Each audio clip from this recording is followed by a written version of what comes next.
Estamos en el domingo 22º después de Pentecostés. Lectura de la epístola del apóstol San Pablo a los Filipenses. Hermanos, confío en el Señor Jesús, que aquel que comenzó en vosotros la buena obra, la acabará para el día de Cristo Jesús. Justo es que yo sienta esto de todos vosotros, pues os tengo en el corazón, cómo tomáis parte en mi gozo, en mis cadenas y en la defensa y consolidación del Evangelio. Dios me es testigo de cuánto deseo tengo de todos vosotros en el corazón de Jesucristo.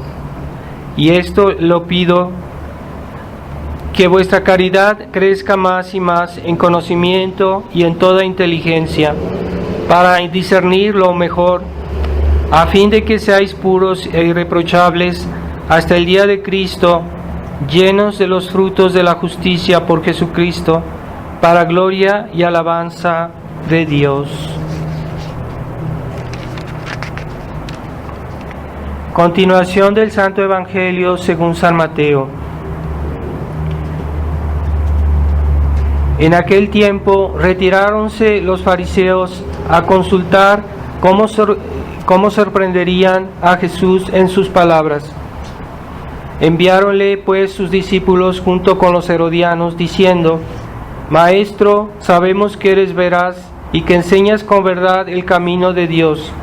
Sin respeto alguno, no tienes acepción de personas. Dinos pues, ¿qué te parece? ¿Es lícito pagar tributo al César o no? Mas Jesús, conociendo su malicia, respondió: ¿Por qué me tentáis, hipócritas? Mostradme la moneda del tributo. Presentáronle ellos un denario, y Jesús les dijo: ¿De quién es esta imagen y esta inscripción? Dijéronle: del César. Entonces les dijo: Dad pues al César lo que es del César, y a Dios lo que es de Dios.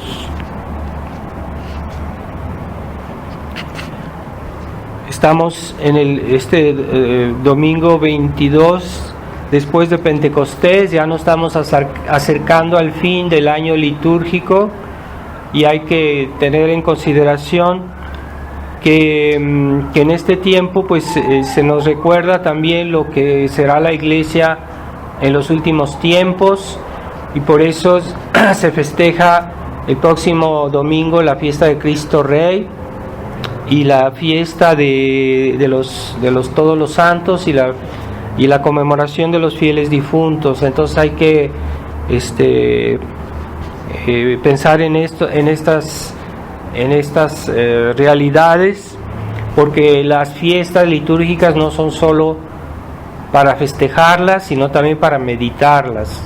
Entonces toda nuestra consideración también todo el año litúrgico es una meditación del misterio de Cristo y el misterio de la Iglesia, el misterio de las almas, y hay que nosotros ir cada año que pasa, vamos rumiando todas estas verdades para comprenderlas mejor.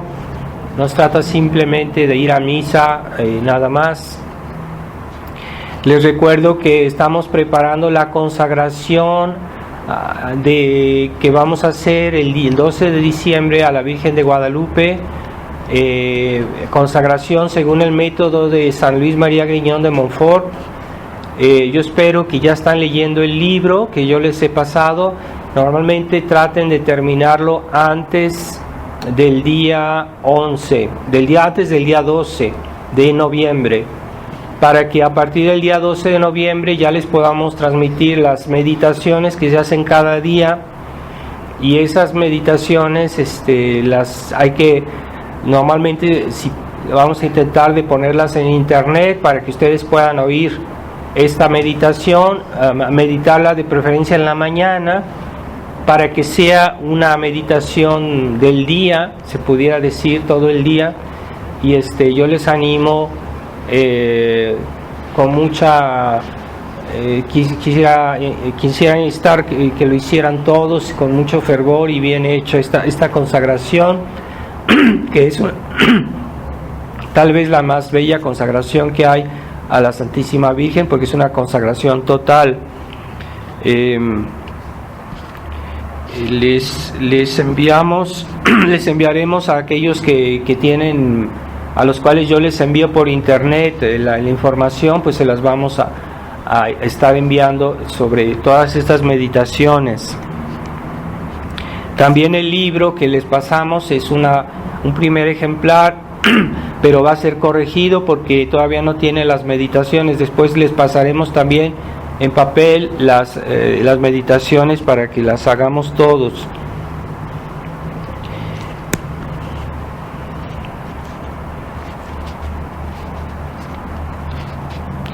En el nombre del Padre, del Hijo y del Espíritu Santo. Amén. Ave María Purísima. Estimados hermanos, hemos oído cómo nuestro Señor una vez más pone en ridículo a los fariseos, a todas estas personas que muy hipócritamente le hacen alabanzas para después ponerle una pregunta peligrosa, porque en su tiempo pues Palestina estaba bajo la dominación de los romanos, y que era muy peligroso hablar contra el César y hablar contra el impuesto debido al César. Y como los judíos detestaban a los romanos, entonces le quisieron poner esa trampa a nuestro Señor, diciéndole: es lícito pagar el tributo, después de haber hecho alabanzas, diciéndole que él no era una persona que tenía respeto humano, que hacía acepción de personas. Entonces ahí se ve toda la hipocresía de esta gente, y al mismo tiempo la sabiduría de nuestro Señor, que siendo Dios no podían ponerlo en problemas de astucia, porque Él es mucho más inteligente, más sabio que estas personas, y Él les dio la respuesta adecuada, diciéndoles: ¿de quién es esta imagen que está en las monedas? Pues sí, era la moneda romana, la moneda de los que usaban en el Imperio Romano. Y entonces les dijo: pues dad al César lo que es del César y dad a Dios lo que es de Dios. Y también por esto Jesús nos quiere mostrar que debemos tener respeto por el orden civil, por el orden social, por el poder civil, que también es representa a Dios en el orden material, en el orden civil. Normalmente un gobierno debería representar a Dios. Nosotros vivimos en una sociedad laicista que ya no quiere reconocer a su Dios, y por eso nos parece extraño cuando a mucha gente le parece extraño decirles que el gobierno civil también debe adorar a Dios, también debe servir a Dios, y mucha gente no entiende eso porque ya se acostumbraron después de tantos siglo y medio o más de que está este laicismo que no es cristiano y que no es normal, que no debería ser. Pero ya hasta los católicos se han acostumbrado a esa idea. Pero así como Dios nos dice hay que dar al César lo que es del César, pues hay que dar también a Dios lo que es de Dios. ¿Y cuál es nuestro tributo? El tributo que nosotros damos a Dios es sobre todo nuestra fe, nuestro amor a Dios, que se lo damos todos los días, en todos nuestros actos, en todas nuestras acciones. Si estamos animados de la verdadera fe, pues aún las acciones más sencillas están hechas para gloria de Dios. Así que como Dios es creador absoluto de todas las cosas, así nuestros actos son absolutamente de Dios, propiedad de Dios.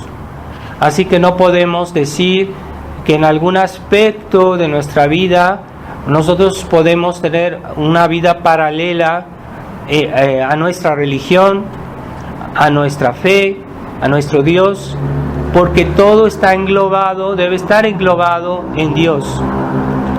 Esa mentalidad laicista, muchos católicos ya la han absorbido y no entienden que pueda, que ese aspecto absoluto de la vida cristiana, en la cual todo debe ser sometido a Dios, todas las cosas, todos nuestros actos, incluso las cosas más sencillas que pareciera que no tienen que ver con Dios, pero eso no es posible.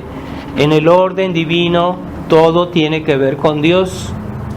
Así dormimos, o así comemos, o así platicamos, o hacemos lo que hagamos, con tal que no sea pecado, es algo que debe ser para gloria de Dios, por amor de Dios. Ese es nuestro tributo que debemos dar todos los días. Pero aun si Dios es el propietario universal, absoluto de todas las cosas, al mismo tiempo Dios nos permite amarlo y servirlo, haciendo lo que en realidad es para nuestro bien, ¿verdad? Porque todo lo que Dios nos pidió, si bien nos fijamos en los 10 mandamientos, todo lo que Dios nos pidió para servirlo y honrarlo, finalmente es también para nuestro provecho. Dios hubiera podido pedirnos cosas que solo eran para su gloria, pero que a nosotros no nos creaban ningún beneficio, mientras que Dios ha hecho las cosas de tal manera que incluso cuando le damos gloria a Él, estamos haciendo algo que nos es provechoso, ¿verdad? Por ejemplo, la iglesia nos impone de ir a misa el domingo, es una obligación, pero la misa nos hace muchísimo bien. La misa la necesitamos para nuestras almas, nos da muchísimas gracias, nos fortalece, nos atrae las bendiciones de Dios y santifica la semana, porque cada domingo comenzamos una nueva semana y los frutos de la misa pues es como tienen una eficacia toda la semana. Es en ese momento que comenzamos a santificar no solo el domingo, sino la semana que sigue. De la misma manera, en la mañana, cuando decimos nuestra oración de la mañana, estamos santificando el día, estamos ofreciendo el día, y de esa manera, si comenzamos el día con una actitud positiva, de amor a Dios, de fe en Dios, pues todo nuestro día va a ser iluminado por esa oración de la mañana. Tiene sus consecuencias, ¿verdad? Lo que hacemos. Y así que esa santificación del día o de la semana, de todo lo que hacemos, pues es algo real, no es una ficción, no es una ilusión, pero a condición de que nosotros creamos en eso, porque si no creemos, pues entonces los frutos de esas oraciones que hacemos no van a ser los que debieran, ¿verdad? Si no creemos en eso, porque no es porque nosotros creamos, sino porque nosotros creemos, entonces Dios nos bendice. Entonces no es nuestra fe que crea nuestro bienestar espiritual, no es nuestra fe. Nuestra fe es la condición de la bendición de Dios. Entonces, si nosotros hacemos lo que debemos, entonces Dios va a bendecir nuestro día, nuestra semana. Si nosotros damos a Dios lo que es de Dios, entonces Dios nos dará todo.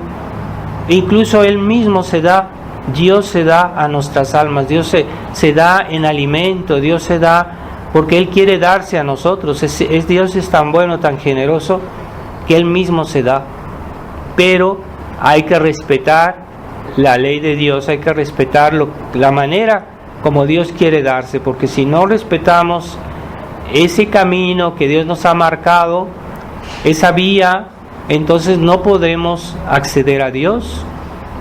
Entonces mucha gente no le da importancia a las leyes de la iglesia, a las condiciones que Dios ha puesto para dar sus gracias, pero si no se respeta eso, no se accede a toda la riqueza que Dios nos quiere dar. Entonces debemos respetar las leyes de Dios, debemos respetar las leyes de la iglesia, y entonces tendremos acceso a todas las gracias que Dios nos quiere dar. Ese es el camino que Dios quiere y no hay otro. Entonces no hay que jugar y pensar que hay otra vía o que hay otra posibilidad de santificarse, o que uno puede hacer como los protestantes, ¿verdad? Que no necesita de la iglesia, no necesita de la confesión, porque dicen que ellos se confiesan con Dios directamente y no necesitan de un intermediario, mientras que Dios, en la obra divina, todo es hecho por intermediarios. Algunas cosas Dios nos las da directamente a nuestra alma, ciertamente, pero en general Dios hace todo por intermediarios. Nuestros primeros intermediarios fueron nuestros papás, que nos comunicaron la fe, que nos comunicaron las virtudes, la práctica de la vida cristiana, pero también recibimos de la iglesia los sacramentos, sobre todo el bautismo, y todo lo que recibimos es por intermediarios, por intermediario de la Santísima Virgen, por intermediario de los santos, por intermediario de los ángeles, por intermediario del sacerdote que nos sigue, se ocupa de nuestras almas, y así todo es por intermediario de alguien. A veces hay gente que se salva por la intercesión o la preocupación de un amigo que ha tratado de ayudarnos, de dar un buen consejo, y hay personas que se convierten porque se salvan por el intermediario de una buena persona, de una buena amistad que los ayuda. Y entonces en general Dios se sirve de intermediarios, y es la soberbia del hombre moderno, del hombre liberal, que dice que yo hago todo lo que quiero y soy autosuficiente, no necesito que nadie me dé consejos, que nadie me obligue, que nadie me presione. Libertad, igualdad, fraternidad, ¿verdad? Entonces no, Dios no hizo así las cosas. Ciertamente, si alguien me quisiera influenciar para alejarme de Dios, para alejarme de la vida de la vida de Dios, pues en ese caso yo debo resistir, claro está. Pero cuando se respeta el orden de Dios, debemos aceptar, ¿verdad?, que haya intermediarios, porque esa independencia, ese espíritu de independencia, de egocentrismo que hay hoy en el mundo, la gente es muy soberbia, no aceptan nada, no aceptan que los papás le digan a los hijos, esto no está bien, esto no debe ser así. Los hijos se rebelan, es soberbia todo eso, porque está contra el orden de Dios. Dios hizo los papás para guiar a los hijos, es su función, y tienen las gracias para eso. Dios los ayuda a los papás a dirigir a sus hijos, y entonces esa es una misión divina que tienen los papás, aunque no es absoluta, porque los papás no son propietarios de los hijos, pero sí tienen autoridad y representan a Dios. Así como en otros lugares también hay autoridad, ¿verdad? Por ejemplo, en el trabajo también puede haber autoridad, o en la iglesia, mientras esta autoridad no sea que se corrompa por aquellas personas, aquellos hombres de iglesia que se han corrompido porque han aceptado las ideas modernistas, y entonces en lugar de hacer el bien a las almas, las están desviando, desorientando, y en ese caso sí hay que desobedecer para obedecer a Dios, pero eso es un caso excepcional. Normalmente el orden de Dios es que obedezcamos a nuestros superiores, normalmente, pero estamos en una sociedad en que todo es anormal, Y eso es lo que es otro misterio, ¿verdad? Porque ya no la sociedad no funciona como debería funcionar, ni la iglesia funciona como debería funcionar. Entonces hay una cosa misteriosa. Tenemos que seguir siendo cristianos y a veces tenemos que hacer excepción en esta obediencia que debería ser lo normal. Pero nosotros no estamos en rebelión contra la autoridad mientras los hombres de iglesia no se rebelen contra la autoridad de Dios. Ahí nosotros no podemos seguir. O es un caso tan sencillo, tan claro, como por ejemplo un padre que pide a sus hijos hacer pecados, pues los hijos dicen al padre, pues no podemos obedecerte, con todo respeto, con todo el amor que te debemos, no podemos obedecer esto que está mal, ¿verdad? Y eso en ese caso es excepcional, porque normalmente no es así, ¿verdad? Entonces, algo que el mundo ha perdido de vista es que la necesidad de la iglesia para la salvación. La iglesia es el medio ordinario que Jesús nos dejó cuando se fue al cielo. Él dejó a su iglesia para representarlo, porque ya Jesús no está aquí, ya se fue al cielo, ya fue el día de la ascensión. Entonces Él dejó su iglesia para representarlo, y es por la iglesia que nos salvamos, es por la iglesia que recibimos la verdad, el evangelio, las verdades de nuestra religión. Y esa hazaña del demonio, que él fue el que empujó a los judíos a crucificar a nuestro Señor, porque él veía en él una persona que Dios había enviado para salvarnos, para ayudarnos, y por eso el demonio se ensañó contra nuestro Señor. Y después, cuando Jesucristo dejó a su iglesia en su lugar a representarlo, entonces el demonio se ensañó contra la iglesia. Y si vemos los 2000 años que la iglesia tiene de historia, pues es una sucesión de persecuciones contra la iglesia. Puede ser a veces de parte de la sociedad civil, de algunos gobernantes, puede ser de parte de los herejes que el demonio ha suscitado para desviar a las almas y para perseguir a la iglesia. Ha habido tantas crisis en la historia, pero nunca tantas como hoy vemos, porque hoy es la suma de todas esas crisis. El modernismo es la suma de todas las herejías, como decía San Pío X.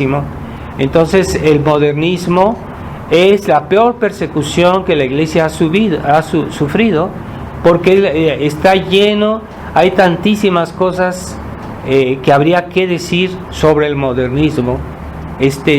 No es un error, no son dos, no son tres, es una cantidad inmensa de errores. Es una sopa gigantesca de confusión, el modernismo, que hoy la gente vive en un caos mental porque no pueden ordenar sus ideas, porque hay tantas cosas que no entienden y que vienen a perturbar su fe, que vienen a perturbar su amor a Dios, y entonces la gente está muy desorientada hoy, máxime por la crisis que la iglesia está pasando. Entonces la iglesia, hay unos criterios para reconocer la iglesia, porque solo por la iglesia nos podemos salvar, solo siendo miembros de la iglesia nos podemos salvar, y fuera de la iglesia no hay salvación. Es un dogma de la fe. Si alguien niega eso, pues se dice una herejía, está fuera de la iglesia. Entonces, ¿cómo podemos reconocer a la iglesia? Pues hubo un concilio que vino a definir el concilio, pues dijimos en la misa, lo decimos el credo de este concilio niceno-constantinopolitano, y él vino a decir las notas de la iglesia. ¿Cuáles son las notas por las cuales yo puedo discernir dónde está la iglesia católica? ¿Dónde está?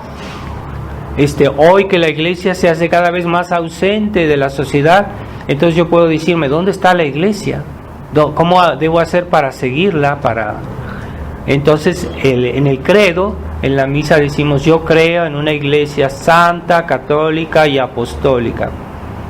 Esas son las notas. Si yo quiero saber dónde está la iglesia, debo encontrarla si es santa, si es una santa, católica y apostólica. Entonces, ¿dónde está esa santidad? ¿Dónde está esa catolicidad? ¿Dónde está esa unidad? ¿Verdad? Y esa apostolicidad, ¿verdad? También. Y es ahí donde yo voy a encontrar la iglesia, y que esa iglesia que Jesucristo dijo que nunca sería destruida hasta que Él regrese. La iglesia católica no puede ser destruida, es imposible. Entonces debe estar en algún lugar. ¿Cómo la voy a encontrar? No puede ser destruida. Y hoy que pues mucha gente se dice, no, es que hoy hay muchas cosas que dice el Papa que no son católicas. No es correcto, ¿no? Eso no es la iglesia. Entonces ahí la gente puede decir, pero ¿qué está pasando? ¿Dónde está la iglesia católica? Entonces, puesto que Jesucristo dijo que la iglesia no será destruida, pues la iglesia debe estar en algún lugar, de alguna manera. Entonces, ¿dónde la voy a hallar? Pues están ahí las notas que la iglesia nos dio, la iglesia misma nos dio, para distinguir dónde está la iglesia, ¿verdad? Entonces, se puede hacer falsificaciones de la iglesia, porque, por ejemplo, todas esas falsas religiones que han sido fundadas, ellos dicen: nosotros somos la verdadera iglesia, nosotros los testigos de Jehová, nosotros los mormones, todos dicen que todos son la verdadera iglesia, pero no tienen las 4 notas, una santa, católica y apostólica. Y se puede verificar, eso se puede verificar, no tienen las 4 notas. Entonces eso ya lo sabemos desde mucho tiempo, pero lo que es más engañoso es que se nos quiera hacer una nueva iglesia dentro de la iglesia católica para desviarnos de la verdadera iglesia católica. Y eso fue la fundación de la iglesia conciliar, porque la iglesia conciliar nunca existió, y esa iglesia comenzó a existir en el Concilio Vaticano II, y ellos mismos inventaron esta expresión, iglesia conciliar. Pero esa iglesia conciliar es algo nuevo, es una iglesia nueva, con una nueva doctrina, con unos nuevos dogmas. El dogma de la iglesia conciliar es el humanismo, la adopción del espíritu liberal dentro de la iglesia. Eso nunca fue parte de la iglesia católica, es algo nuevo. Entonces, ahí se nota que esta iglesia es una creación, pero esa iglesia se ha infiltrado dentro de la iglesia verdadera, de la iglesia católica, y la ha ido eclipsando poco a poco. Y eso es lo que mucha gente no ve, porque mucha gente no ve la diferencia entre las dos iglesias. Entonces, cada vez la iglesia conciliar está reemplazando a la iglesia católica, pero ella se dice, eso es el engaño, se dice: nosotros somos la verdadera iglesia. Sí, como lo dicen los testigos de Jehová, como lo dicen los mormones o todas las religiones, todos dicen que son la verdadera iglesia, pero no lo pueden probar, no tienen las pruebas de que son la verdadera iglesia. Pero nosotros sí recurrimos a esos criterios que Jesucristo nos dejó, que la Santa Iglesia nos dejó. Nosotros podemos identificar, encontrar dónde está la verdadera iglesia. Entonces, si es esa nueva iglesia que ya no es una, ¿por qué no es una? Porque la iglesia no puede ser ayer de una manera y hoy de otra manera, ya no sería una. es diferente porque ha cambiado. Ya no es una en el tiempo, ya no es una en la fe, porque lo que la iglesia enseñó antes, hoy ya lo contradice, entonces ya no es la misma iglesia. La unidad, una, quiere decir la unidad ante todo de la fe, también de la autoridad, pero de la autoridad en la medida que está al servicio de la fe. Y ese es el error que ha tenido los nuevos superiores de la Fraternidad San Pío X, que piensan que la unidad de la iglesia es ante todo, es una cuestión de autoridad. Y si la autoridad está al servicio de la fe, no al contrario. Si la autoridad se aleja de la fe, pues entonces comienza a ser legítimo desobedecer. Y si yo desobedezco, no estoy fuera de la iglesia, ¿verdad? Como en tiempos de San Atanasio, la mayoría de los hombres de iglesia, incluso el Papa, tuvo actitudes muy dudosas. No se sabe si realmente aceptó esa herejía, pero por lo menos la favoreció. Pero en ese tiempo, pues la razón estaba del lado de San Atanasio o de los pocos que resistieron contra la herejía arriana, y entonces la unidad de la iglesia estaba ahí, porque San Atanasio sostenía lo que se sostenía desde el tiempo de los apóstoles, que Jesucristo era Dios, pero los arrianos decían que Jesucristo nomás era un santo, que era un gran santo, pero que no era Dios. Entonces ya no estaban en unidad con lo que decían los católicos antes de ellos, con lo que decían los católicos de tiempos de los apóstoles, con lo que han dicho siempre en la historia. Todos los católicos ya no estaban en unidad. Entonces eso no era católico, se estaban alejando de la iglesia los arrianos, pero ellos negaban una sola verdad de la fe, no negaban lo demás en general, que yo sepa. A lo mejor alguna cosa sí, pero principalmente era esa negación de la divinidad de Cristo. Y fue una crisis gravísima la que vivió el cristianismo en esa época, al punto que San Agustín decía, la expresión decía: el mundo entero gimió al despertarse arriano, ¿verdad? Esa crisis tan tremenda que vivió en esa época, pero un obispo resistió. También me parece que había otro obispo en Francia, pero bueno, si eran 2 o 3 o más o menos, que resistieron a la herejía arriana. Pero ahí se ve la unidad de la iglesia, porque siempre, toda la historia, todos los santos, todos los papas, todos los obispos han dicho que Jesucristo es Dios. Bueno, ahí está la unidad de la iglesia, en el tiempo, en la enseñanza y la continuidad de la fe. Esa unidad es ante todo la unidad de la fe.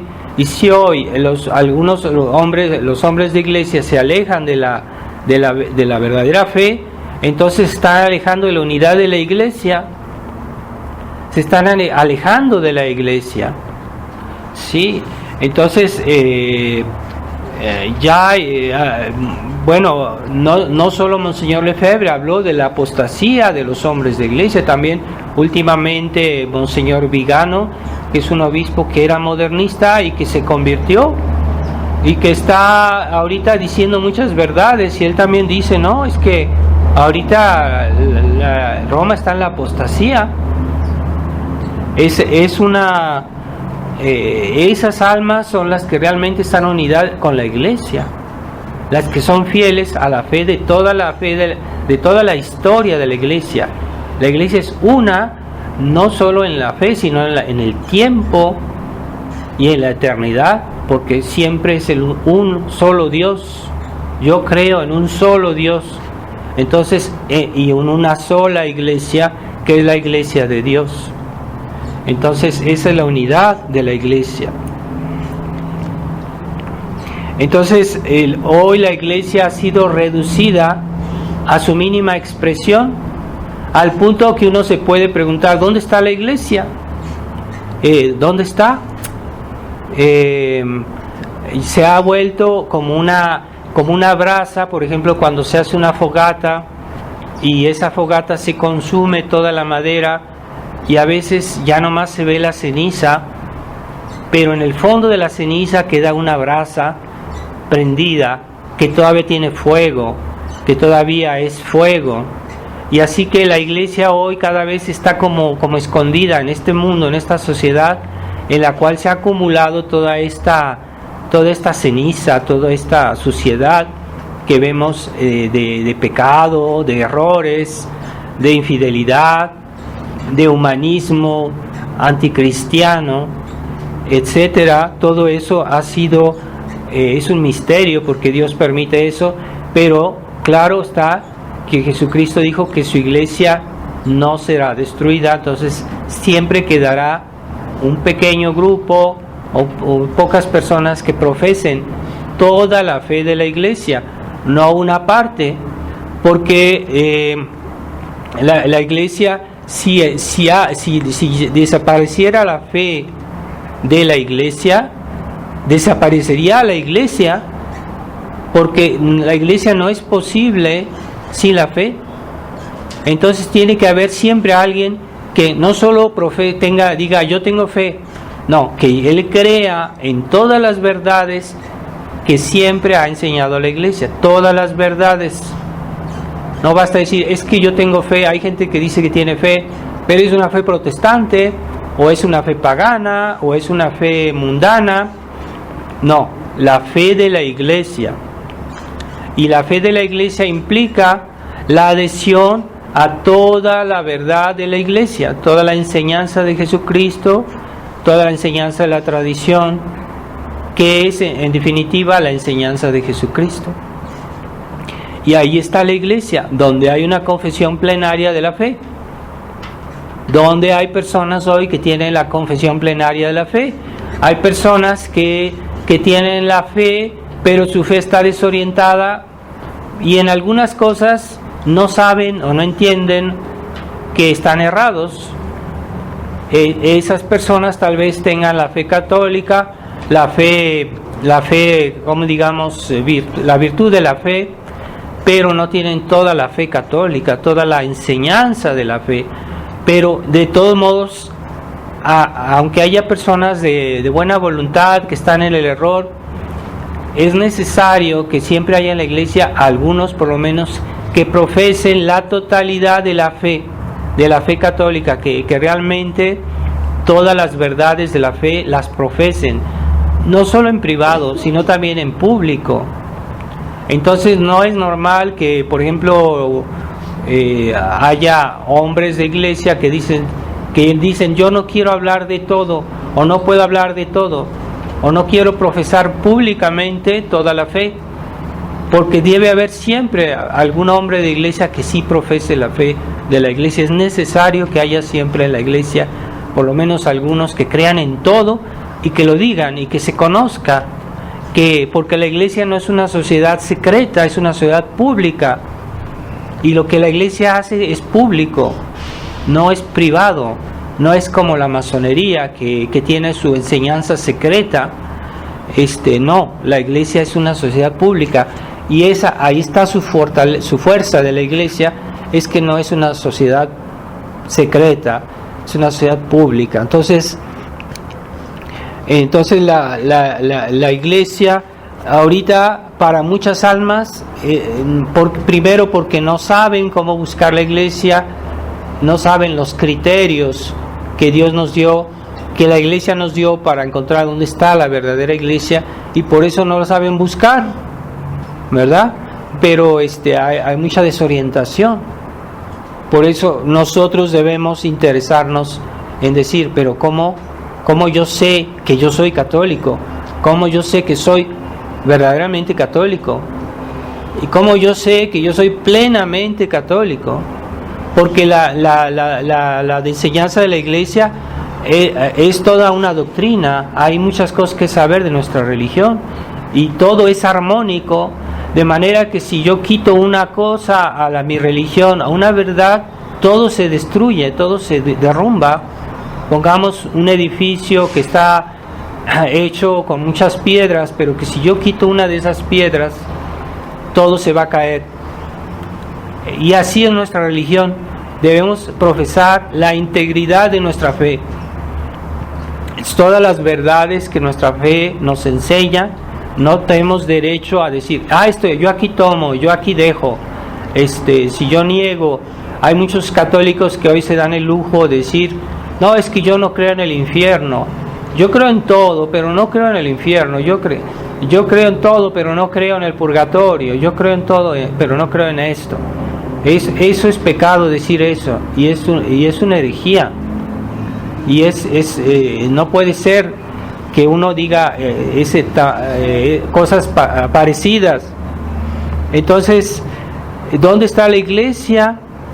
Si la iglesia se esconde o la iglesia es eclipsada, no solo por esa iglesia conciliar, sino también por toda esta sociedad que se ha vuelto anticristiana, se ha vuelto pagana, se ha vuelto mundana.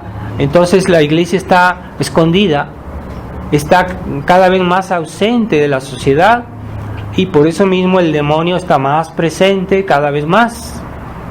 Entonces cada vez más la situación del mundo se vuelve más espantosa, más inquietante, más peligrosa, porque cada vez más esto se acentúa, esa ausencia de la iglesia.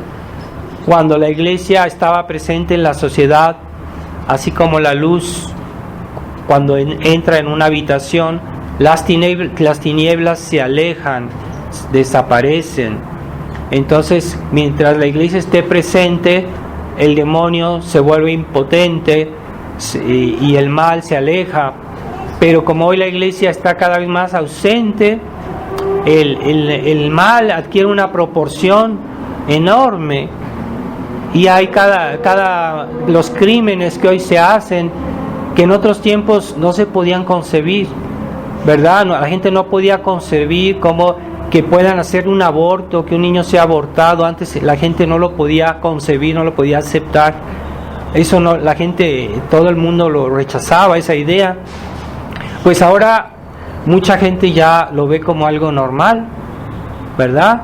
O en otros tiempos la idea de la eutanasia era visto como una cosa, una abominación, una cosa horrible, una cosa impensable. Y hoy ya mucha gente ya se hizo la idea de que eso puede ser, de que eso puede ser normal. Entonces, esa es la ceguedad en la que está cayendo la sociedad, el mundo.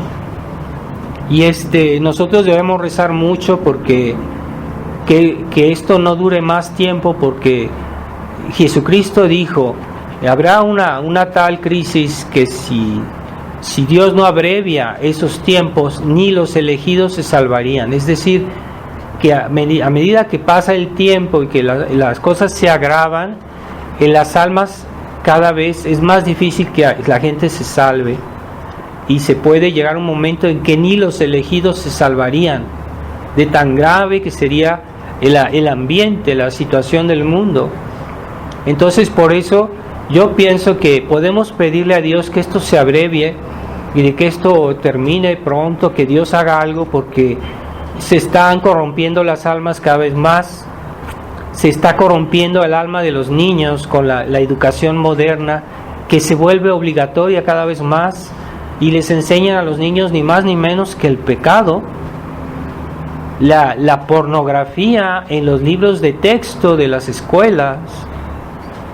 A los niños que no entienden de eso, ya los empujan a aberraciones contra la moral, los empujan a que cambien de sexo, etcétera. Los niños inocentes.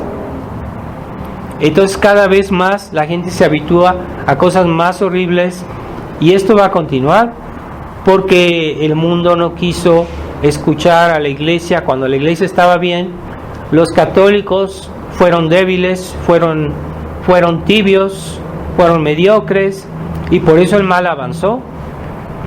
Es el daño tan enorme que ha hecho el catolicismo liberal a la iglesia.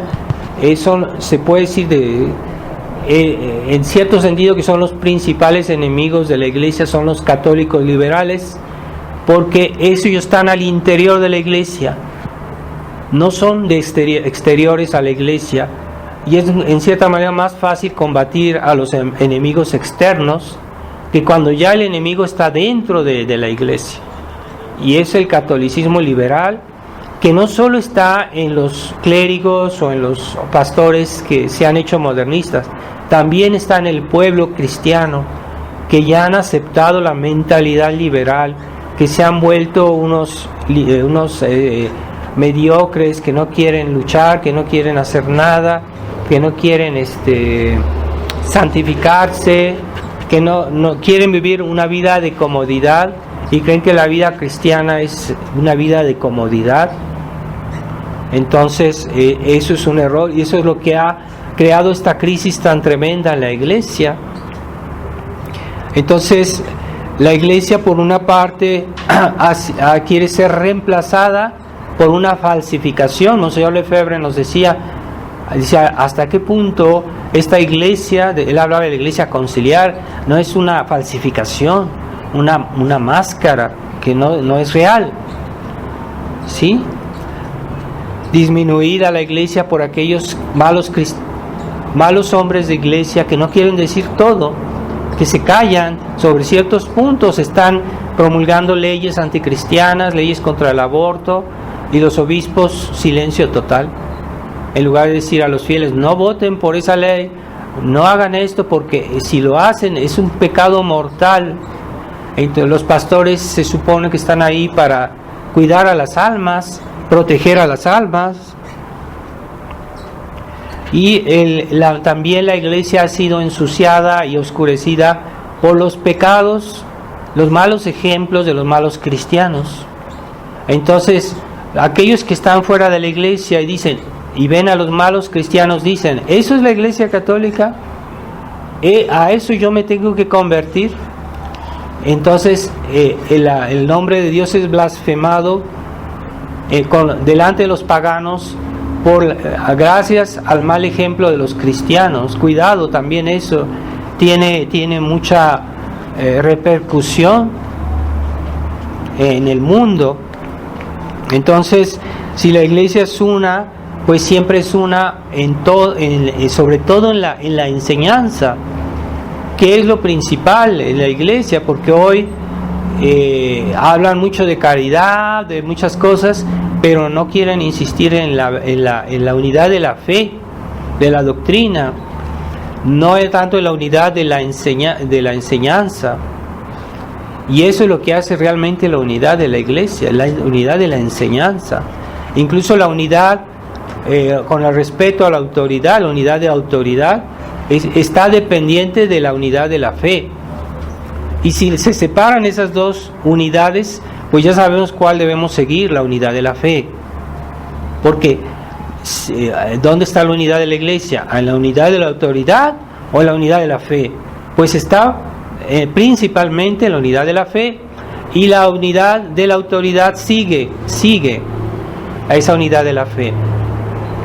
Y ciertamente San Pedro representaba esa unidad de la autoridad, pero ya en la vida de nuestro Señor le hizo reproches muy grandes a San Pedro cuando él comenzó a vacilar en ciertas cosas. Nuestro Señor le dijo: retírate de mí, Satanás. Eso se lo dijo a San Pedro, no se lo dijo a otro apóstol. Quiere decir que San Pedro pues tuvo sus momentos de flaqueza, pero era el primer papa. Entonces no hay que hacerse ilusiones. La santidad de la iglesia, una santa, católica y apostólica. La santidad de la iglesia, pues esa santidad está, la iglesia siempre que canonizaba a los santos para saber si eran santos, primero examinaba todos sus escritos, todas sus palabras, para ver si no había algún error contra la fe. Y si había un error contra la fe, aun si esta persona decía que era muy caritativa, que era muy buena gente, etcétera, no la canonizaba. ¿Por qué no la canonizaba? Porque no hay verdadera santidad si no hay verdadera fe. Y una persona que se pretende santa, pero que tiene errores doctrinales, pues es una ilusión, no es verdadera santidad. La verdadera santidad siempre está en consonancia con la verdadera fe y con la ortodoxia en la doctrina.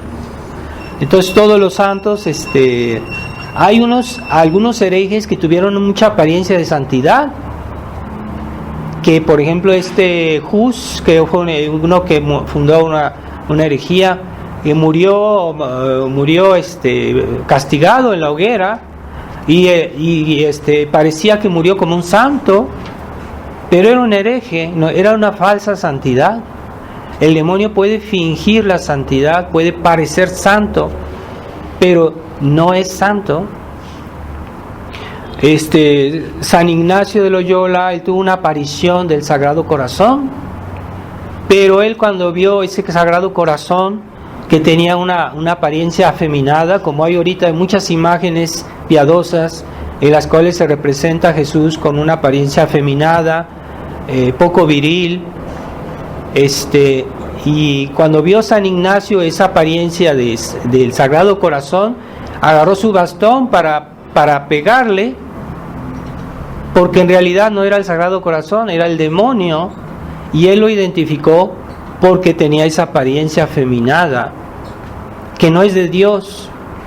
Entonces, el demonio finge la santidad, pero siempre se ve de alguna manera que hay un engaño, y por eso debemos estar atentos a todos los detalles, ¿verdad? Pero el primer detalle es la integridad de la fe, de la doctrina. Entonces, hoy la verdad es lo que menos cuenta. Lo que cuenta es la armonía entre la gente, lo que cuenta es el bienestar material, y siempre se sacrifica la verdad para que haya armonía entre los hombres. Eso es el ecumenismo, ¿verdad? Entonces, el Papa Francisco dijo: no hay que tratar de convertir a los ortodoxos, porque eso es veneno para el ecumenismo. Entonces, no, realmente se está sacrificando la doctrina, se está sacrificando la fe y la salvación de las almas, porque la salvación de las almas depende de la verdadera fe. Y hoy lo que menos hay es amor a la verdad. ¿Cuál verdad? Pues la verdad de la fe es la principal verdad. Hay otras verdades, sí, pero la principal es la verdad de la fe. Y si no hay verdad, amor a la verdad, pues la gente no va a ser intransigente en los principios, en la doctrina, en la fe.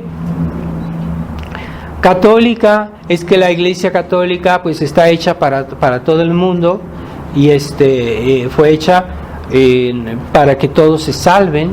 Entonces también no está particularizada en ciertas, por ejemplo, en ciertos pueblos, en ciertas personas o en ciertas naciones, ciertas razas. No, la religión fue hecha para todos, y todos la reciben con gusto, porque hoy se dice: no, es que la Iglesia católica se ha impuesto a personas como los africanos, y ellos ellos creen que es una civilización occidental, entonces están neutralizando su manera de ser. No es cierto. Muchos africanos han recibido esta misa y la han gustado. Monseñor Lefebvre fue un gran misionero en África, convirtió muchísima gente, hizo muchísimo bien en África, y los africanos les gustaba esta misa, pero se nos quiere hacer creer que no, hay que hacer la inculturación. Entonces, en lugar de decir las oraciones, vamos a poner a unos africanos danzando sus danzas con sus tambores, y eso es la inculturación. Es un engaño. Hasta los chinos han recibido la misa tradicional con mucho gusto, y había iglesias sobre todo antes del comunismo, y los chinos asistían a la misa romana, porque la misa tridentina es la misa romana, y no había problema porque la iglesia es católica, y lo que la misa católica quiere decir universal, quiere decir que todo es apta para todos. en todos los lugares. Entonces hoy con la inculturación ya se quiere negar la Iglesia Católica, y se quiere negar sus ceremonias, su tradición litúrgica, ¿verdad? Entonces la Iglesia está hecha para que todos se salven, y después en eso reconocemos también la verdadera Iglesia. Y después la Iglesia apostólica, es decir, que nos viene de los apóstoles, de tiempos de los apóstoles. Así que lo que hicieron los apóstoles son lo que nosotros hacemos. Y por ejemplo, la misa tradicional, se dice que ya el canon fue hecho por los apóstoles. El canon de la misa, que viene de tiempo apostólico. Entonces, ¿cómo es posible que hoy nos quieran cambiar la misa y hacer una misa de tipo protestante? ¿Y dónde está la apostolicidad de la Iglesia? Es que esa es la misa conciliar. Entonces sí, claro, es la misa de la nueva Iglesia conciliar, ¿verdad? Entonces es diferente, pero nosotros tenemos un nexo con los apóstoles. Y que lo que tenemos nosotros, que la fe que tenemos nosotros y todas las verdades que profesamos nos vienen desde el tiempo de los apóstoles y han sido transmitidas de generación en generación, de padres a hijos, etcétera, hasta el día de hoy. Y estamos en contacto con los apóstoles todavía desde hoy. Y debemos ver por qué que estamos en contacto con los apóstoles, porque todo lo que es la tradición de la Iglesia, el dogma y la tradición y la escritura, nos vienen de tiempo de los apóstoles. Por eso la Iglesia es apostólica. Entonces, si hay una ruptura con lo que son los apóstoles, pues entonces dejamos de ser apostólicos y dejamos de ser católicos.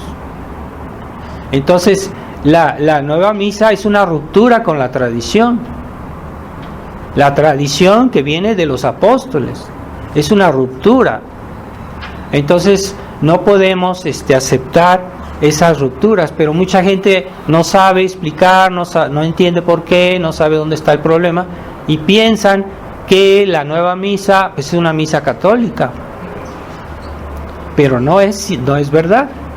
Por eso Monseñor Lefebvre decía: no vayan a esa misa porque esa misa está envenenada. Y a poco va quitando la fe a la gente, no de golpe, pero sí gradualmente. Por eso Monseñor Lefebvre nos aconsejaba de no ir a la nueva misa. Entonces, en medio de todo esto, los pastores que callan, las virtudes que ya no son practicadas por los católicos, entonces eso viene a crear un engaño, una especie de engaño para las personas que podían haberse convertido al catolicismo.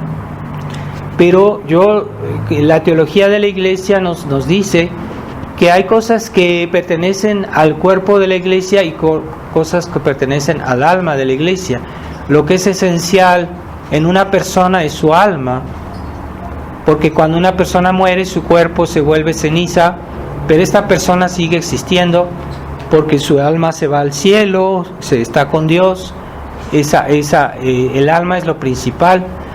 Entonces hay cosas que son del cuerpo de la Iglesia, que son que no hay que darles tanta importancia.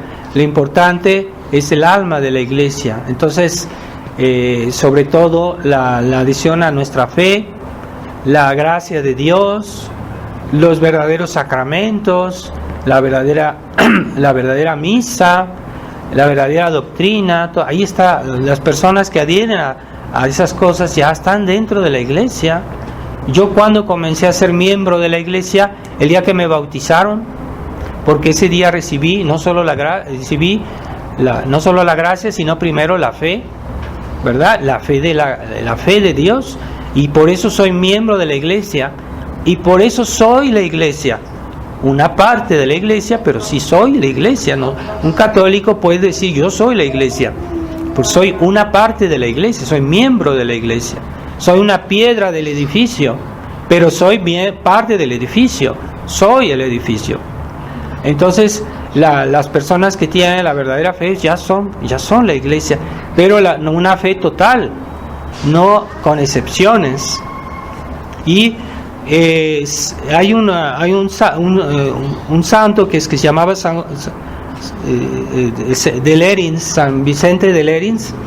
Él dijo: ¿cómo yo sé dónde está la iglesia y qué es lo que es de la iglesia?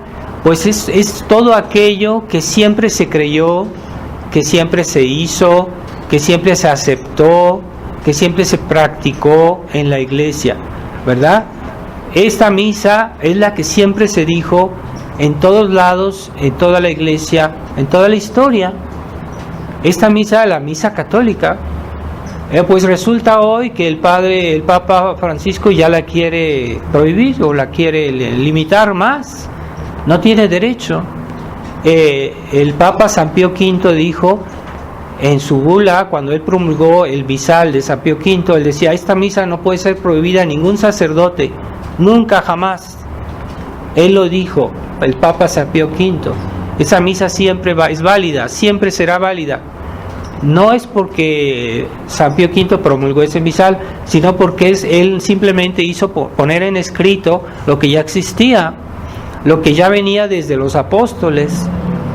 Eso es la unidad de la iglesia en el tiempo, y lo que siempre se practicó, lo que siempre se enseñó, ¿verdad? Entonces ha sobrevenido un mundo liberal que ha querido cambiar la iglesia, que en el fondo es la doctrina masónica, y que comenzó con la Revolución Francesa, y eso es la doctrina liberal. Y el cardenal Ratzinger dijo: el problema de los años del concilio fue que había que asimilar 200 años de cultura liberal. O sea, no se esconde, lo dice claramente. Quería que la iglesia se volviera liberal.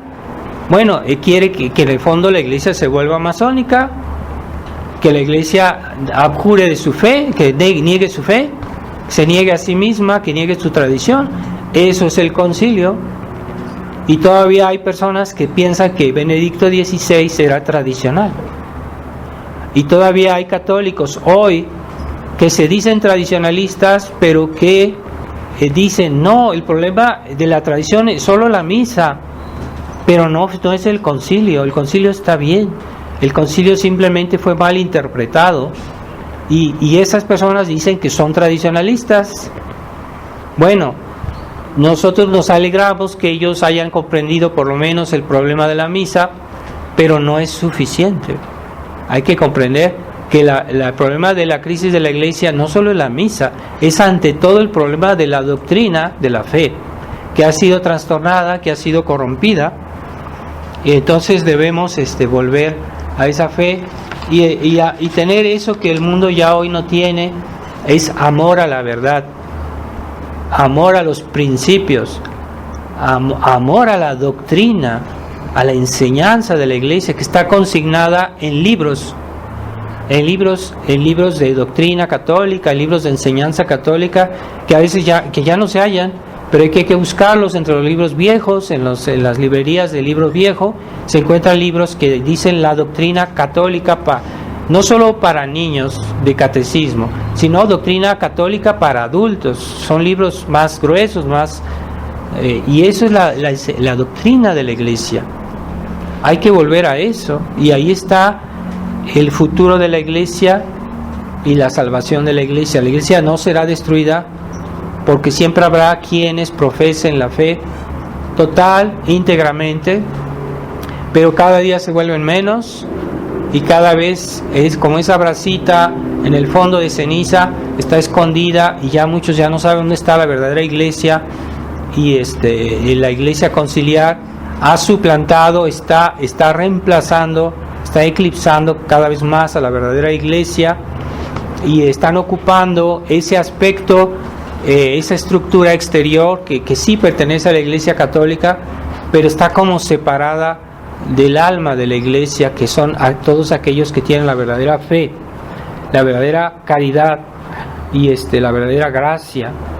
Entonces están ocupando los puestos que pertenecen a la iglesia, los cargos que pertenecen a la iglesia, pero que ya no se ve la fe en esas personas. Es un misterio, pero es como la pasión de la iglesia lo que estamos viviendo, así como el alma se separa del cuerpo, pues tal vez algo parecido, esa separación de la estructura de la iglesia con aquellos que tienen verdadera fe.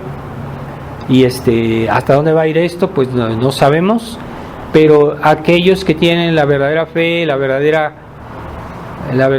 caridad, son los que representan la santidad de la iglesia, porque ahí donde hay caridad hay gracia, y donde hay gracia y caridad hay santidad. Fuera de eso no hay santidad, no existe santidad. Entonces, ¿dónde está la santidad de la iglesia? En aquellos que tienen la verdadera fe, la verdadera caridad, la verdadera gracia. Pero cuando se destruye la fe, se destruye la gracia y la caridad. No pueden subsistir la gracia y la caridad en aquellos que pierden la fe, automáticamente pierden la caridad. Y no hay santidad en aquellos que niegan la fe. Así que no nos hagamos ilusiones de caridad con todos, menos con la verdad. Ese es el gran error que nos quieren implicar con todo ese ecumenismo conciliar, toda la armonía entre los hombres, una falsa caridad, porque no está fundada en la verdad de la fe ante todo. Vamos a pedirle a la Virgen María, nuestra Reina del Cielo, que nos proteja de toda esta avalancha de impiedad que de alguna manera nos puede enfriar, de alguna manera nos puede oscurecer a nuestras almas. A veces sin que nos demos cuenta estamos en este mundo y tenemos la influencia de este mundo. Nacimos en este mundo moderno y tenemos de alguna manera algo que corregir. Así que queremos ser miembros de la iglesia, queremos representar hoy la verdadera iglesia, pues seamos auténticos y proclamemos no solo interiormente nuestra fe, sobre todo los pastores, ellos deben decirlo, que su enseñanza no es escondida, su enseñanza es pública, porque la iglesia es una sociedad pública, una sociedad visible, la visibilidad ante todo de la fe y después la autoridad al servicio de la fe. Ave María Purísima, sin pecado. En el nombre del Padre, del Hijo y del Espíritu Santo. Amén.